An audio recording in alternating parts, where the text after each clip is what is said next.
જૂનાગઢના અનેક રજૂઆતો બાદ કાર્યવાહી ન થતા ગ્રામજનોએ હાઈવે ચક્કાજામ કર્યો છે। વંથલીના ટીનમસ ફાટકે સર્કલની માંગ સાથે ગ્રામજનો હાઈવે પર ચક્કાજામ કરવા ઉમટ્યા છે। વંથલીના ટીનમસ ફાટકે સર્કલની માંગ હાઈવે ચક્કાજામ કરવા માટે મોટી સંખ્યામાં ગ્રામજનો પહોંચ્યા છે। નિરાકરણ નહીં આવે તો ઉગ્ર આંદોલનની ચીમકી ઉચ્ચારી છે।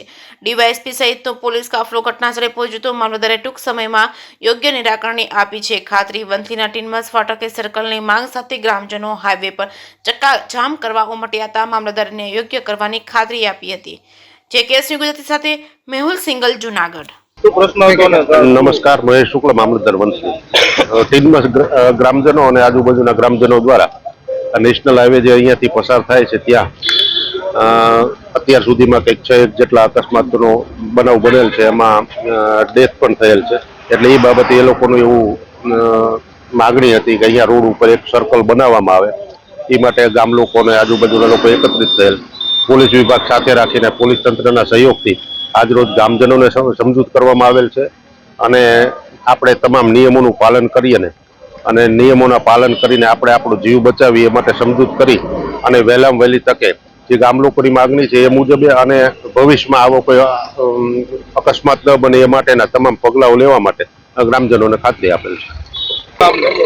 પ્રવીણભાઈ છગનભાઈ ધમત।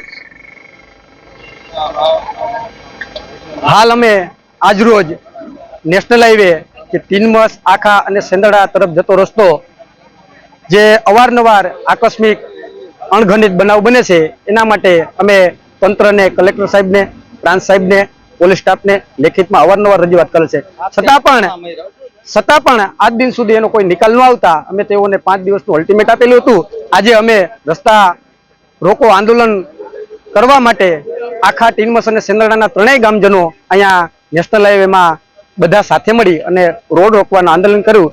એ બાબતે માનનીય મામલતદાર સાહેબ, પોલીસ સ્ટાફ આવી અને અમને સમજૂત કરેલ છે કે 1 મહિનાની અંદર આ રસ્તો અહીંયા ખુલ્લો કરવામાં આવશે અને કોઈ ઘટના નહીં બને એવી મામલતદાર સાહેબ અને પોલીસ સ્ટાફ દ્વારા ખાતરી આપવામાં આવેલી છે અને એક બેરિકેડ આગળ મૂકવામાં આવે જેથી રસ્તામાં કોઈ અનિશ્ચિત બનાવ ન બને। જેથી અમે પણ પોલીસ સ્ટાફને ખાતરી આપી કે અમે 1 મહિનાની અંદર આ નિયમોનું પાલન કરશું, રોંગ સાઈડ આવશું નહીં અને 1 મહિનામાં ખુલ્લો કરો એવી અમારી વિનંતી છે। અને જો આ હવે નહીં કરવામાં આવે, અમારે લેખિત રજૂઆત કરેલ છે પણ આજે 1 મહિનાનું એમને સમય આપેલ છે, જો હવે નહીં કરવામાં આવે તો અમે ત્રણેય ગામના માનનીય કલેક્ટર સાહેબ ની કચેરીએ જઈ અને ધરણા અને ઉપવાસ કરશું।